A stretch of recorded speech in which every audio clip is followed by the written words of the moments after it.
হাত জোট করে বা হাত পা ধরে ক্ষমা চাওয়া কি জায়েজ? কানে ধরে বা মুখে থাপ্পড় মেরে সরি সরি বা তাওবা তাওবা বললে তাওবা হয় কি? কাদের দোয়া কবুল হয় না? ইবাদত কবুল হওয়ার শর্ত কয়টি? কারা মুসলিম হয়েও জান্নাতে যাবে না? সাওয়াবের পাল্লা ভারী হওয়ার আমল কি? সবচেয়ে বড় এবং জঘন্য গুনাহ কি? কোথায় আউযুবিল্লাহ পড়ব, কোথায় বিসমিল্লাহ পড়ব?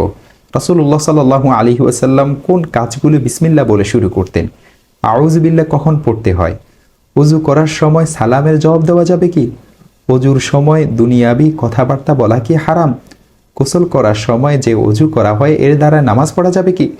রুকু সেজদার সময় পিছনের কাপড় সরে গিয়ে শরীর দেখা গেলে নামাজ হবে কি? বড়দের কাতারে ছোটরা দাঁড়ালে কি কারো নামাজ হয় না? নামাজে লুঙ্গি খুলে গেলে পড়া যাবে কি? নামাজ অবস্থায় ময়লা সরানো যাবে কি? ওষুধ খাওয়া কি আল্লাহ তাআলার উপর ভরসার বিপরীত? তারাবিহের নামাজ না পড়লে কি গুনাহ হয় না? ঋণ থাকা অবস্থায় ওমরা করা যাবে কি? সানায় ওয়াজাল্লা ফানা উকা না পড়লে কি নামাজ হয় না? নারায় তাকবীরের অর্থ কি? এটি বলা কি বৈধ? রোজাদার ব্যক্তি দিনের বেলায় নেবুলাইজার ব্যবহার করতে পারবে কি? লোকের মাধ্যমে রাসূলুল্লাহ সাল্লাল্লাহু আলাইহি ওয়াসাল্লামের কবরে সালাম পাঠানো জায়েজ কি? যে 5 ধরনের মানুষের দোয়া কবুল করা হয় না। 1. দোয়া কবুল হওয়ার অন্যতম শর্ত হচ্ছে হারাম খাদ্য, বস্ত্র, পানীয় ইত্যাদি পরিহার করা। হারাম উপার্জনে নিজেকে সম্পৃক্ত করে যতই দোয়া করা হোক তা আল্লাহর দরবারে গৃহীত হয় না, কবুল হয় না। রাসূলুল্লাহ সাল্লাল্লাহু আলাইহি ওয়াসাল্লাম এক ব্যক্তির কথা উল্লেখ করেন, দীর্ঘ সফরের ক্লান্তিতে যার মাথার চুল বিক্ষিপ্ত, অবিন্যস্ত ও সারা শরীর ধুলামলিন, সে আসমানের দিকে হাত প্রশস্ত করে বলে, হে আমার প্রভু, হে আমার রব, অথচ তার খাদ্য ও পানীয় হারাম, তার পোশাক হারাম, তার জীবন জীবিকাও হারাম। এমতো অবস্থায় তার দোয়া কিভাবে কবুল হতে পারে? সুনানুত তিরমিজি হাদিস নং 8969। 2. দোয়ার পর আল্লাহর প্রতি অগাধ বিশ্বাস রাখা যে আল্লাহ আমার দোয়া কবুল করবেন, নেতিবাচক কোনো চিন্তা না করা, অন্যথায় এ দোয়া বিফলে যাবে। আবু হুরায়রা রাদিয়াল্লাহু তাআলা আনহু থেকে বর্ণিত, নবী করিম সাল্লাল্লাহু আলাইহি ওয়াসাল্লাম বলেছেন, তোমাদের প্রত্যেক ব্যক্তির দোয়া কবুল করা হয়ে থাকে যদি সে তাড়াহুড়া না করে আর বলে যে আমি দোয়া করলাম কিন্তু আমার দোয়া তো কবুল হলো না। সহিহ বুখারী হাদিস নং 6340। 3. আল্লাহ প্রদত্ত দায়িত্ব ছেড়ে দেওয়া।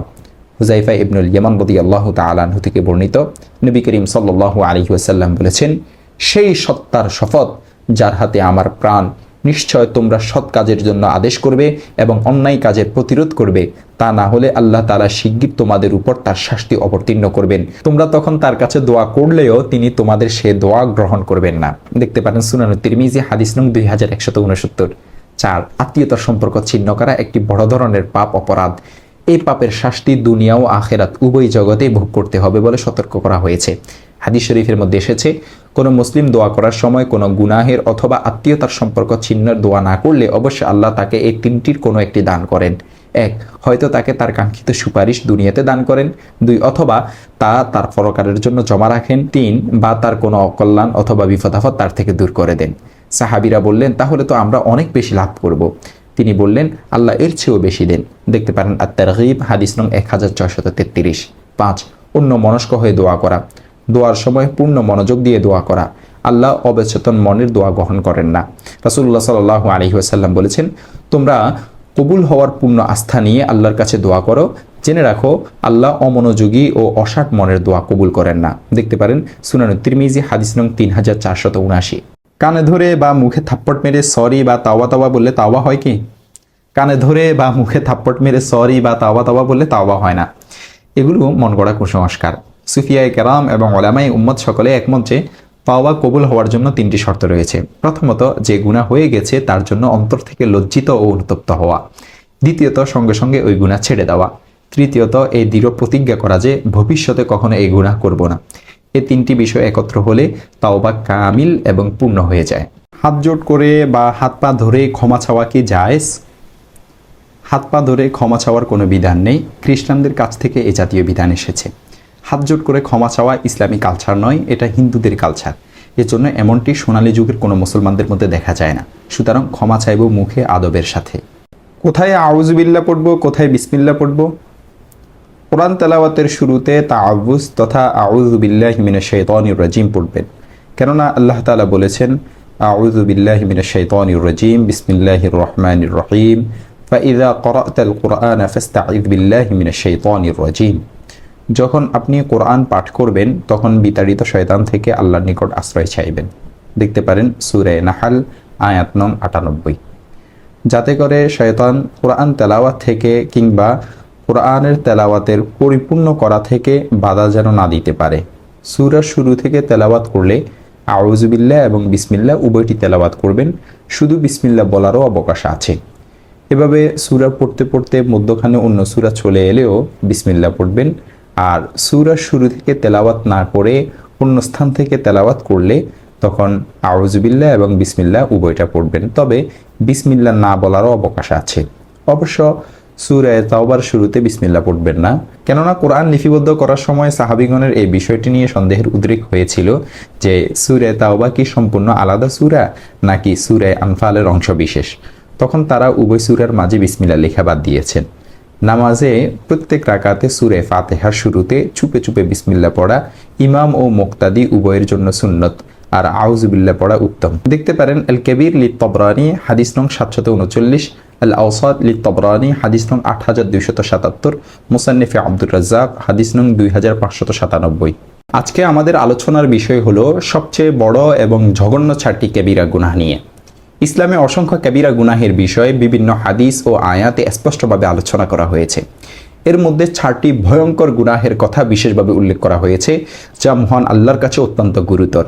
عن أنس بن مالك رضي الله تعالى عنه عن النبي صلى الله عليه وسلم قال أكبر الكبائر الإشراك بالله وقتل النفس وعقوق الوالدين وقول الزور أو قال وشهادة الزور। সহিহ বুখারী হাদিস নং 6871। আনাস ইবনে মালিক রাদিয়াল্লাহু তাআলা আনহু হতে বর্ণিত, নবী করিম সাল্লাল্লাহু আলাইহি ওয়াসাল্লাম বলেছেন, কবিরা গুনাহ সমূহের মধ্যে সবচেয়ে বড় গুনাহ হচ্ছে আল্লাহর সঙ্গে শরীক করা, প্রাণ হত্যা করা, পিতামাতার অবাধ্য হওয়া আর মিথ্যা বলা কিংবা বলেছেন মিথ্যা সাক্ষ্য দেওয়া। এই হাদিসে যে 4টি গুনাহের কথা বলা হয়েছে, এক, আল্লাহর সাথে শরীক করা। শিরক অর্থাৎ আল্লাহর সাথে কাউকে শরীক করা, এটি ইসলামের সবচেয়ে বড় ও ভয়াবহ গুনাহ। কোরআনে আল্লাহ নিজে শিরককে সবচেয়ে নিকৃষ্ট জুলুম বলে আখ্যায়িত করেছেন এবং বারবার শিরক থেকে দূরে থাকার জন্য নির্দেশ দিয়েছেন। আল্লাহ রাব্বুল আলামিন সকল গুনাহ ক্ষমা করলেও শিরক কখনো ক্ষমা করবেন না। তিনি নিজে ইরশাদ করেছেন, আউযু বিল্লাহি মিনাশ শাইতানির রাজীম, বিসমিল্লাহির রহমানির রহিম, ইন্নাল্লাহা লা ইয়াগফিরু আন ইউশরাকা বিহি ওয়া ইয়াগফিরু মা দুনা যালিকা লিমান ইয়াশা ওয়া মান ইউশরিক বিল্লাহি ফাকাদ ইফতারা ইসমান আযীমা। নিঃসন্দেহে আল্লাহর সাথে শরীক করা এটি আল্লাহ রাব্বুল আলামিন ক্ষমা করবেন না। অন্য কোনো গুনাহ যাকে ইচ্ছা ক্ষমা করবেন, আর যে আল্লাহর সাথে শরীক করে সে এক মহাপাপ করে। সূরা নিসা আয়াত নং 48। 2, নিরপরাধ মানুষ হত্যা করা। ইসলামে নিরপরাধ মানুষ হত্যা করা একটি ভয়াবহ অপরাধ। এটি মানুষের হক সম্পৃক্ত সবচেয়ে বড় গুনাহ। কোরআনে এই অপরাধের ভয়াবহতা এই আয়াতের মধ্যে ফুটে উঠেছে। আউযু বিল্লাহি মিনাশ শাইতানির রাজীম, বিসমিল্লাহির রহমানির রহিম, মান ক্বাতালা নাফসান বিগাইরি নাফসিন আও ফাসাদিন ফিল আরদ ফাকান্নামা ক্বাতালান নাস জামিআ ওয়া মান আহইয়াহা ফাকান্নামা আহইয়ান নাস জামিআ। যে ব্যক্তি মানুষ হত্যা বা জমিনে সন্ত্রাস সৃষ্টির কারণ ছাড়া কাউকে হত্যা করলো, সে যেন সকল মানুষকে হত্যা করলো। আর যে একজন মানুষের প্রাণ বাঁচালো, সে যেন সকল মানুষেরই প্রাণ বাঁচালো। সূরা মায়েদা আয়াত নং 32। এটি এমন একটি অপরাধ যার শুধু দুনিয়াতে শাস্তি দেওয়া হয় না, বরং আখেরাতেও এর শাস্তি দেওয়া হয়। 3, পিতামাতার প্রতি অবাধ্য হওয়া। পিতামাতার প্রতি সদাচরণ এবং তাদেরকে সম্মান করা ইসলামের অন্যতম গুরুত্বপূর্ণ বিষয়। কোরআনে আল্লাহ রাব্বুল আলামিন নির্দেশ দিয়েছেন, আউযু বিল্লাহি মিনাশ শাইতানির রাজীম, বিসমিল্লাহির রহমানির রহিম, ওয়া ক্বাদা রাব্বুকা আল্লা তা'বুদু ইল্লা ইয়্যাহু ওয়া বিল ওয়ালিদাইনি ইহসানা ইম্মা ইয়াবলুগান্না ইনদাকাল কিবরা আহাদুহুমা আও কিলাহুমা ফালা তাকুল লাহুমা উফফিন ওয়া লা তানহারহুমা ওয়া কুল লাহুমা কওলান কারীমা ওয়াখফিদ লাহুমা জানাহা যুল্লি মিনার রাহমা ওয়া কুল রাব্বিরহামহুমা কামা রাব্বায়ানি সগীরা। তোমার রব আদেশ দিয়েছেন যে তোমরা তাকে ছাড়া অন্য কারো ইবাদত করবে না এবং বাবা মায়ের সাথে সদাচরণ করবে। তাদের একজন অথবা উভয়ে যদি তোমার নিকট বার্ধক্যে উপনীত হয়, তবে তাদেরকে উফ বলো না এবং তাদেরকে ধমক দিও না, বরং তাদের সাথে সম্মানজনক কথা বলো। তাদের জন্য দয়াপরবশ হয়ে বিনয়ের ডানা নত করে দাও এবং বলো, হে আমার রব, তাদের প্রতি দয়া করুন যেভাবে শৈশবে তারা আমাকে লালন পালন করেছেন। সূরা ইসরা আয়াত নং 23 এবং 24। এই আয়াত থেকে বোঝা যায় যে পিতামাতার প্রতি অবাধ্য হওয়া এবং তাদেরকে কষ্ট দেওয়া খুব বড় গুনাহ। আল্লাহ রাব্বুল আলামিন তাদের প্রতি শালীন আচরণের নির্দেশ দিয়েছেন। 4, মিথ্যা বলা বা মিথ্যা সাক্ষ্য দেওয়া। আল্লাহ রাব্বুল আলামিন ইরশাদ করেছেন, আউযু বিল্লাহি মিনাশ শাইতানির রাজীম, বিসমিল্লাহির রহমানির রহিম, উতিলাল খাররাসুন। অনুমান ভিত্তিক মিথ্যাচারীরা ধ্বংস হোক। সূরা জারিয়াত আয়াত নং 10। মিথ্যা কখনো কখনো মিথ্যাবাদীকে জাহান্নাম পর্যন্ত পৌঁছে দেয় এবং মিথ্যা বলতে বলতে পরিশেষে সে আল্লাহ রাব্বুল আলামিনের কাছে মিথ্যুক হিসেবে পরিগণিত হয়। মিথ্যা সাক্ষ্য দেওয়া ইচ্ছাকৃত মিথ্যা কথা বলার চেয়েও ক্ষেত্র বিশেষ অনেক বড় পাপ হয়। মিথ্যা সাক্ষ্য দিলে ব্যক্তির অধিকার হরণ করা হয়, সাথে সাথে সামাজিক বিশৃঙ্খলা সৃষ্টি করা হয়, এমনকি বিচার ব্যবস্থার প্রতিও মানুষের আস্থা নষ্ট হয়। এই 4টি গুনাহ ইসলামে বিশেষভাবে উল্লেখিত, যা মুসলমানদের জন্য পরিত্যাগ করা অত্যন্ত জরুরি। এই সকল গুনাহ থেকে বেঁচে থাকতে মহান আল্লাহ রাব্বুল আলামিনের কাছে সাহায্য প্রার্থনা করা উচিত। হাদিসের মধ্যে মিজানের পাল্লা ভারী হওয়ার সেরা যে 3টি আমলের কথা বলা হয়েছে, সে সেরা 3টি আমল নিয়ে আজকে আমাদের আলোচনা। 1. কালেমার সাক্ষ্য দেওয়া। হযরত আব্দুল্লাহ বিন আমর রাদিয়াল্লাহু তাআলা আনহু থেকে বর্ণিত, রাসূলুল্লাহ সাল্লাল্লাহু আলাইহি ওয়াসাল্লাম বলেছেন, বিচারের দিন আমার উম্মতের এক ব্যক্তিকে সকল মানুষের সামনে ডাকা হবে, তার সামনে 99টি আমলনামা রাখা হবে এবং এক একটি পুস্তকের পরিধি হবে চোখের দৃষ্টিসীমার সমান। এরপর তাকে বলা হবে, এই পুস্তকে যা কিছু লিপিবদ্ধ আছে তা কি তুমি অস্বীকার করো? উত্তরে ওই ব্যক্তি বলবে, হে রব, আমি তা অস্বীকার করি না। তারপর বলা হবে, এর পরিবর্তে তোমার কোনো নেক কাজ আছে কি? তখন সে ভীত সন্ত্রস্ত অবস্থায় বলবে, না, তাও নেই। অতঃপর বলা হবে, আমার নিকট তোমার কিছু পুণ্যের কাজ আছে এবং তোমার উপর কোনো প্রকার জুলুম করা হবে না। অতঃপর তার জন্য একটা চিরকুট বের করা হবে, যাতে লেখা রয়েছে, আশহাদু আল্লা ইলাহা ইল্লাল্লাহ ও আশহাদু আন্না মুহাম্মাদান আবদুহু ওয়া রাসূলুহু। তখন ওই ব্যক্তি বিস্ময়ের সঙ্গে বলবে, হে আমার রব, এই সামান্য চিরকুট কি 99টি পুস্তকের সমতুল্য হবে? তখন বলা হবে, তোমার উপর কোনো প্রকার অত্যাচার করা হবে না। এরপর এই 99টি পুস্তক এক ফাল্লায় রাখা হবে আর এই চিরকুটটি এক ফাল্লায় রাখা হবে। তখন ওই পুস্তকগুলোর ওজন চিরকুটের তুলনায় অত্যন্ত নগণ্য হবে। কালিমা লিখিত চিরকুটের ফাল্লাই ভারী হবে। দেখতে পারেন সুনানুত তিরমিজি, হাদিস নং 2641। এই জন্য এই কালিমার প্রতি পরিপূর্ণ বিশ্বাস রাখা এবং বিশ্বাসকে গভীর থেকে আরও গভীরতর করার চেষ্টা সর্বদাই মশগুল থাকতে হবে। 2. উত্তম চরিত্র। হযরত আবু হুরায়রা রাদিয়াল্লাহু তাআলা আনহু বলেন, রাসূলুল্লাহ সাল্লাল্লাহু আলাইহি ওয়াসাল্লামকে জিজ্ঞাসা করা হলো, কোন কাজ অধিকাংশ লোককে জান্নাতে প্রবেশ করাবে? তিনি উত্তরে বললেন, কিয়ামতের দিন যে জিনিসটি মুমিনের পাল্লায় সবচেয়ে ভারী হবে তা হলো তাকওয়া ও উত্তম চরিত্র। সুনানুত তিরমিজি, হাদিস নং 2004। রাসূলুল্লাহ সাল্লাল্লাহু আলাইহি ওয়াসাল্লাম আরও বলেন, কিয়ামতের দিন যে জিনিসটি মুমিনের পাল্লায় সবচেয়ে ভারী হবে তা হলো উত্তম চরিত্র। দেখতে পারেন সুনানে আবু দাউদ, হাদিস নং 4801। এজন্য উত্তম আদর্শে ও চরিত্রে নিজেকে রাঙ্গানোর কোনো বিকল্প নেই। এটা এমন একটা গুণ যার ফল বান্দা দুনিয়াতেও পাবে, আখেরাতেও পাবে। 3. পছন্দনীয় 2টি বাক্য। বুখারী শরীফের শেষ হাদিসে সুন্দর একটি আমলের কথা বলা হয়েছে। হযরত আবু হুরায়রা রাদিয়াল্লাহু তাআলা আনহু থেকে বর্ণিত, রাসূলুল্লাহ সাল্লাল্লাহু আলাইহি ওয়াসাল্লাম বলেছেন, 2টি বাক্য এমন রয়েছে যা উচ্চারণ করতে সহজ, মিজানের পাল্লায় অনেক ভারী আর আল্লাহর কাছে অধিক পছন্দনীয়। সেটি হলো সুবহানাল্লাহি ওয়া বিহামদিহি সুবহানাল্লাহিল আযীম। বুখারী, হাদিস নং 6406। হাদিসের আরবি পাঠ হচ্ছে, কালিমাতানি হাবিবাতানি ইলার রহমান খাফিফাতানি আলাল লিসান সাকিলাতানি ফিল মিজান সুবহানাল্লাহি ওয়া বিহামদিহি সুবহানাল্লাহিল আযীম।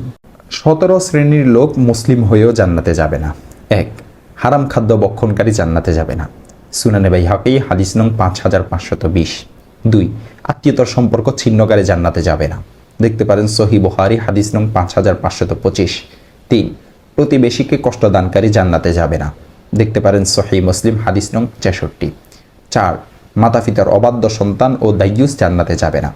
রাসূলুল্লাহ সাল্লাল্লাহু আলাইহি ওয়াসাল্লাম ইরশাদ করেন, 3 শ্রেণীর লোক জান্নাতে যাবে না। মাতা পিতার অবাধ্য, দায়ুস অর্থাৎ যে তার স্ত্রী, বোন ইত্যাদিকে, অধীনস্থ নারীদেরকে বেপরদা চলাফেরায় বাধা দেয় না, এবং পুরুষের বেশ ধারণকারী নারী। দেখতে পারেন মুস্তাদরাকে হাকিম, হাদিস নং 226। 5. অশ্লীল ভাষী ও উগ্র মেজাজি জান্নাতে যাবে না। সুনানে আবু দাউদ, হাদিস নং 4168। 6. প্রতারণাকারী শাসক জান্নাতে যাবে না। সহিহ বুখারী, হাদিস নং 6618। 7. অন্যের সম্পদ আত্মসাৎকারী জান্নাতে যাবে না, যদিও আত্মসাৎকৃত সম্পদ ফিফুল গাছের একটি ছোট ডালের পরিমাণ হোক না কেন। সহিহ মুসলিম, হাদিস নং 196। 8. খোটা দানকারী অবাধ্য সন্তান ও মদ্যপানে অভ্যস্ত ব্যক্তি জান্নাতে যাবে না। দেখতে পারেন সুনানে নাসাই হাদিস নং 5577। 9, চুগলখোর জান্নাতে যাবে না। সহিহ মুসলিম হাদিস নং 151। 10, অন্য পিতার সঙ্গে সম্বোধনকারী জান্নাতে যাবে না, অর্থাৎ নিজেকে যে অন্য পিতার সন্তান বলে পরিচয় দেয় তার জন্য জান্নাত হারাম। সহিহ বুখারী হাদিস নং 6269। 11, গর্ব অহংকারকারী জান্নাতে যাবে না। যার অন্তরে অনুপরিমাণ অহংকার রয়েছে সে জান্নাতে প্রবেশ করবে না। সহিহ মুসলিম হাদিস নং 131। 12, রাসূলুল্লাহ সাল্লাল্লাহু আলাইহি ওয়াসাল্লামের নাফরমান জান্নাতে যাবে না। হাদিস শরীফের মধ্যে ইরশাদ হয়েছে, যে আমার আনুগত্য করবে সে জান্নাতে যাবে, আর যে আমার নাফরমানি করবে সে জান্নাতে যাবে না। দেখতে পারেন সহিহ বুখারী হাদিস নং 6737। 13, দুনিয়াবি উদ্দেশ্যে ইলম অর্জনকারী জান্নাতে যাবে না। রাসূলুল্লাহ সাল্লাল্লাহু আলাইহি ওয়াসাল্লাম বলেন, যে ইলম দ্বারা আল্লাহ সন্তুষ্টি অন্বেষণ করা হয় সে ইলম যে ব্যক্তি দুনিয়াবি কোনো স্বার্থ ও সম্পদ হাসিলের উদ্দেশ্যে শিক্ষা গ্রহণ করে সে জান্নাতের ঘ্রাণও পাবে না। দেখতে পারেন সুনানে আবু দাউদ হাদিস নং 3179। 14, অকারণে তালাক কামনাকারী নারী জান্নাতে যাবে না। দেখতে পারেন সুনান তিরমিজি হাদিস নং 1108। 15, কালো কলফ ব্যবহারকারী জান্নাতে যাবে না। রাসূলুল্লাহ সাল্লাল্লাহু আলাইহি ওয়াসাল্লাম ইরশাদ করেন, শেষ যুগে কিছু লোক কবুতরের শিনার মতো কালো কলফ ব্যবহার করবে, তারা জান্নাতের ঘ্রাণও পাবে না। দেখতে পারেন সুনানে নাসাই হাদিস নং 4988। 16, লৌকিকতা প্রদর্শনকারী জান্নাতে যাবে না। আবু হুরায়রা রাদিয়াল্লাহু তাআলা আনহু সূত্রে বর্ণিত এক দীর্ঘ হাদিসের মধ্যে রাসূলুল্লাহ সাল্লাল্লাহু আলাইহি ওয়াসাল্লাম বলেছেন, কিয়ামতের দিন সর্বপ্রথম একজন শহীদকে ডাকা হবে, অতঃপর একজন কারি সাহেবকে ডাকা হবে, তারপর একজন দানশীল ব্যক্তিকে হাজির করা হবে, প্রত্যেককে তার কৃতকর্ম সম্পর্কে জিজ্ঞাসা করা হবে। অতঃপর শহীদকে বীর বাহাদুর উপাধি লাভের উদ্দেশ্যে জিহাদ করার অপরাধে, কারি সাহেবকে বড় কারির উপাধি এবং সুখ্যাতি লাভের উদ্দেশ্যে কেরাত শিখার অপরাধে, এবং দানশীল ব্যক্তিকে বড় দাতা উপাধি লাভের নিয়তে দান সদকা করার অপরাধে উফট করে জাহান্নামে ফেলা হবে। দেখতে পারেন সহিহ মুসলিম হাদিস নং 3527। 17, ওয়ারিশকে বঞ্চিতকারী জান্নাতে যাবে না। হাদিসে আছে, যে ব্যক্তি কোনো ওয়ারিশকে তার অংশ থেকে বঞ্চিত করল আল্লাহ তাকে জান্নাতের অংশ থেকে বঞ্চিত করবেন। দেখতে পারেন সুনানে ইবনে মাজাহ হাদিস নং 2694। হযরত ইবাদত কবুল হওয়ার শর্ত কয়টি? 3টি শর্ত পূরণ না হলে ইবাদত কবুল হবে না। 1, ঈমান না থাকলে। 2, আমলটা রাসূল সাল্লাল্লাহু আলাইহি ওয়াসাল্লামের শিখানো পদ্ধতিতে না হলে। 3, নিষ্ঠা না থাকলে বা নিয়তে ভুল থাকলে, আল্লাহ ছাড়া অন্য কাউকে দেখানোর উদ্দেশ্যে ইবাদত করলে। লোকের মাধ্যমে রাসূল সাল্লাল্লাহু আলাইহি ওয়াসাল্লামের রওজা শরীফে সালাম পাঠানো কি জায়েজ? লোক মারিফতে রাসূল সাল্লাল্লাহু আলাইহি ওয়াসাল্লামের রওজা আতহারে সালাম পাঠানোর বিষয়ে উলামায়ে কেরামের মাঝে দ্বিমত আছে।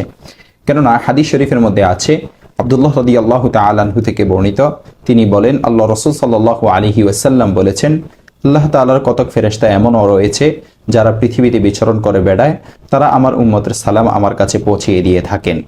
এই হাদিস এবং তার সমর্থবোধক হাদিস সমূহের মাধ্যমে জানা যায় যে পৃথিবীর যে প্রান্ত থেকে রাসূল সাল্লাল্লাহু আলাইহি ওয়াসাল্লামের উপর দুরূদ পাঠানো হোক না কেন, ফেরেশতারা সেগুলো নবী করিম সাল্লাল্লাহু আলাইহি ওয়াসাল্লামের কাছে পৌঁছিয়ে দিয়ে থাকেন। কাজেই লোক মারিফতে পাঠানোর কোনো প্রয়োজন নেই।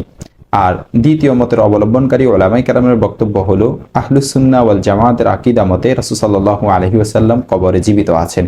তাই জীবিত থাকা অবস্থায় যেমনইভাবে তাকে সালাম পাঠানো যেত, তেমনি রওজাও সেভাবে সালাম পাঠানো যাবে এবং এটি প্রণিধানযোগ্য।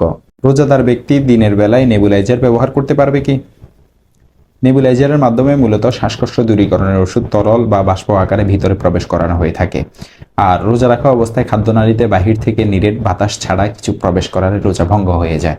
সে হিসাবে নেবুলাইজারের মাধ্যমে ওষুধ পৌঁছালেও রোজা ভঙ্গ হয়ে যাবে। এক্ষেত্রে রোগীর যদি নেবুলাইজার ছাড়া থাকা অসম্ভব হয়ে পড়ে তাহলে নেবুলাইজার দিবে। রমজান মাস চলে গেলে তখন সামর্থ্য হলে রোজাটি কজা করে নিবে। যদি তাতেও সামর্থ্য না থাকে তাহলে প্রতিটি রোজার জন্য একটি করে ফিদিয়া আদায় করবে।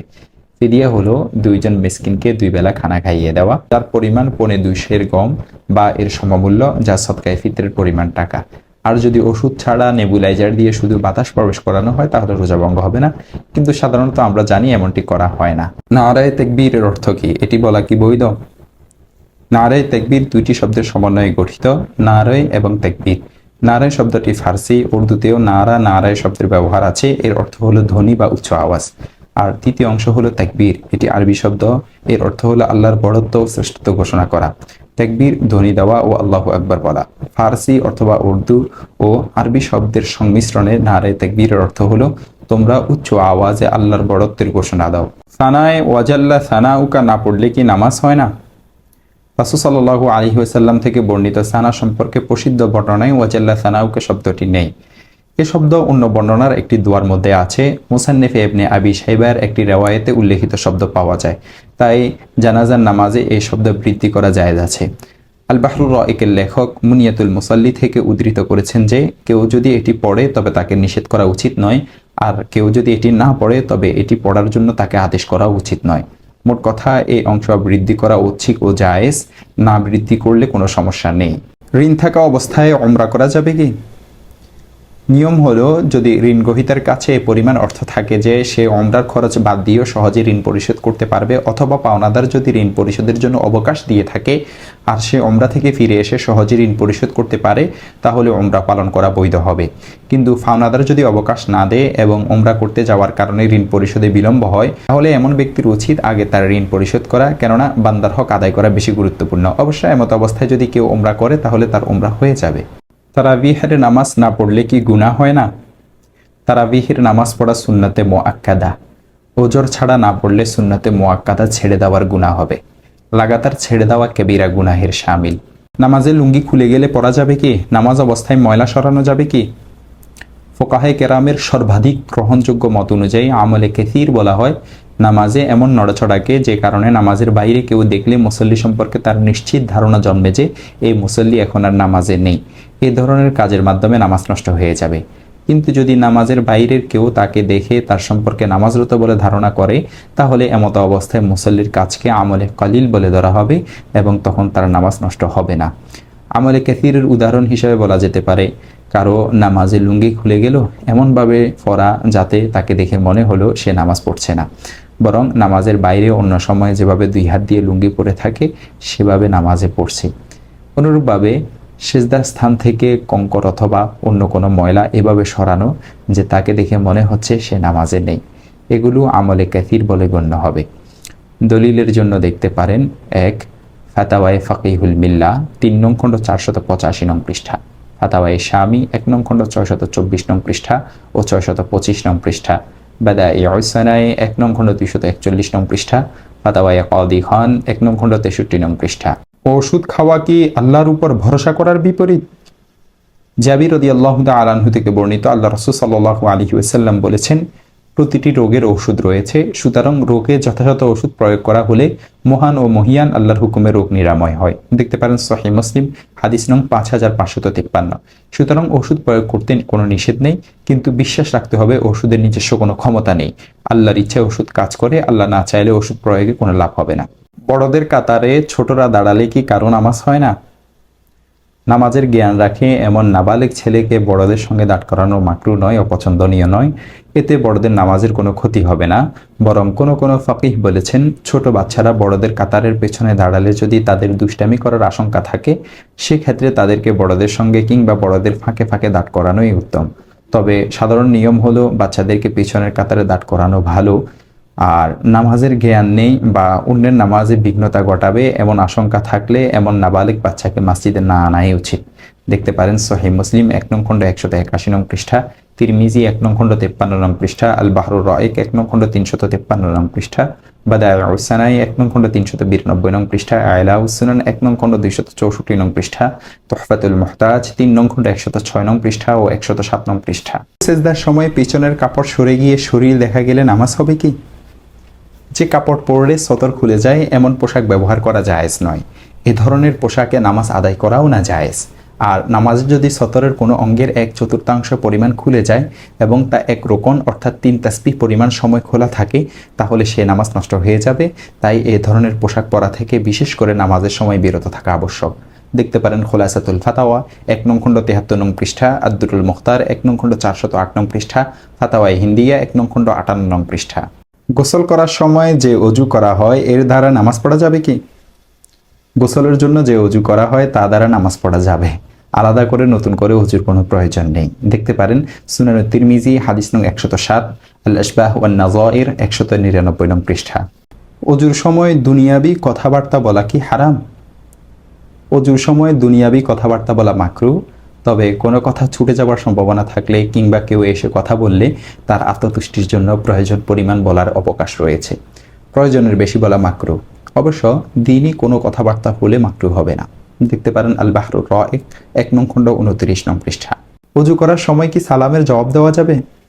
ওযু করা অবস্থায় দোয়া পড়তে থাকলে সালাম ও সালামের উত্তর কোনোটাই না দেওয়া উত্তম। দেখতে পারেন রদ্দুল মুখতার 1 নং খণ্ড 616 নং পৃষ্ঠা ও 617 নং পৃষ্ঠা। আউযু বিল্লাহি মিনাশ শাইতানির রাজিম কখন পড়তে হয়? 1. কোরআন তিলাওয়াতের শুরুতে, সূরা নাহ আয়াত নং 98। 2. নামাজে শয়তান কুমন্ত্রণা দিলে। উসমান বিন আবুল আস রাদিয়াল্লাহু তাআলা আনহু নবী করিম সাল্লাল্লাহু আলাইহি ওয়াসাল্লামকে বললেন, হে আল্লাহর রাসূল, শয়তান আমার মধ্যে এবং আমার নামাজ ও কিরাতের মধ্যে অন্তরায় হয়ে আমার কিরাতে জটিলতা সৃষ্টি করে। তখন আল্লাহ রাসূল সাল্লাল্লাহু আলাইহি ওয়াসাল্লাম বললেন, এই হচ্ছে শয়তান, যাকে খিনজাব বলা হয়। তুমি তার আগমন অনুভব করলে আল্লাহর নিকট 3 বার আশ্রয় প্রার্থনা করবে, অর্থাৎ আউযু বিল্লাহি মিনাশ শাইতানির রাজিম পাঠ করবে এবং বাম দিকে 3 বার থুতু ফেলবে। উসমান রাদিয়াল্লাহু তাআলা আনহু বলেন, এরপর থেকে আমি এমনটি করি, ফলে আল্লাহ তাআলা আমার কাছ থেকে তাকে দূরে সরিয়ে দেন। সহিহ মুসলিম হাদিস নং 2203। 3. রাগ ও ক্রোধে পেয়ে বসলে। দেখতে পারেন সহিহ বুখারী হাদিস নং 3282, সহিহ ইবনে হিব্বান হাদিস নং 5692। 4. খারাপ স্বপ্ন দেখলে।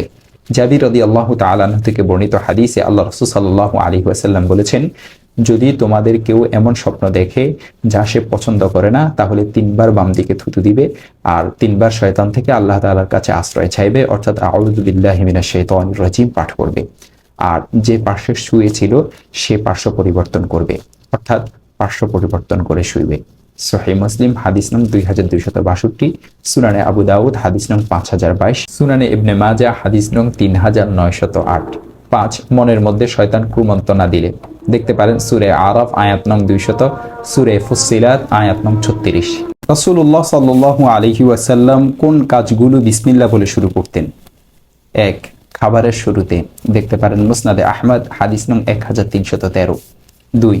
ঘরে প্রবেশের সময়, আল আদাবুল মুফরাদ হাদিস নং 1106। 3. ঘর থেকে বের হওয়ার সময়, সুনান তিরমিজি হাদিস নং 3426। 4. গাড়িতে আরোহণের সময়, সহিহ মুসলিম হাদিস নং 3994। 5. স্ত্রীর সঙ্গে মিলিত হওয়ার সময়। দেখতে পারেন সুনান তিরমিজি হাদিস নং 1092। 6. টয়লেটে প্রবেশের সময়। আলী রাদিয়াল্লাহু তাআলা আনহু বলেন, আল্লাহ রাসূল সাল্লাল্লাহু আলাইহি ওয়াসাল্লাম বলেছেন, জিন ও মানুষের গোপন অঙ্গের মাঝখানে পর্দা হলো টয়লেটে প্রবেশকালে বিসমিল্লাহ বলা। দেখতে পারেন ইবনে মাজাহ হাদিস নং 297। 7. ব্যথার স্থানে। উসমান ইবনে আবুল আস রাদিয়াল্লাহু তাআলা আনহু থেকে বর্ণিত, তিনি ইসলাম গ্রহণের পর থেকে তার দেহে ব্যথা অনুভব করছিলেন। আল্লাহ রাসূল সাল্লাল্লাহু আলাইহি ওয়াসাল্লামকে বিষয়টি জানালে তিনি তাকে বললেন, তুমি তোমার দেহের ব্যথিত স্থানে হাত রেখে 3 বার বিসমিল্লাহ এবং 7 বার আউযু বিল্লাহি ওয়া কুদরাতিহি মিন শাররি মা আজিদু ওয়া উহাদিরু, অর্থাৎ আল্লাহর ইজ্জত এবং কুদরতের আশ্রয় গ্রহণ করছি সেই মন্দ থেকে যা আমি পাচ্ছি এবং যা থেকে আমি ভয় করছি, এটি পড়ো। দেখতে পারেন সহিহ মুসলিম হাদিস নং 5630। 8. ঘরের দরজা বন্ধ করার সময়, সহিহ বুখারী হাদিস নং 3280। 9. মৃত ব্যক্তিকে কবরে রাখার সময়, সুনানে আবু দাউদ হাদিস নং 3213। 10. চিঠিপত্রের শুরুতে, সুনানে আবু দাউদ হাদিস নং 5133। প্রত্যেক ভালো কাজের শুরুতে বিসমিল্লাহ বলাও সুন্নাত।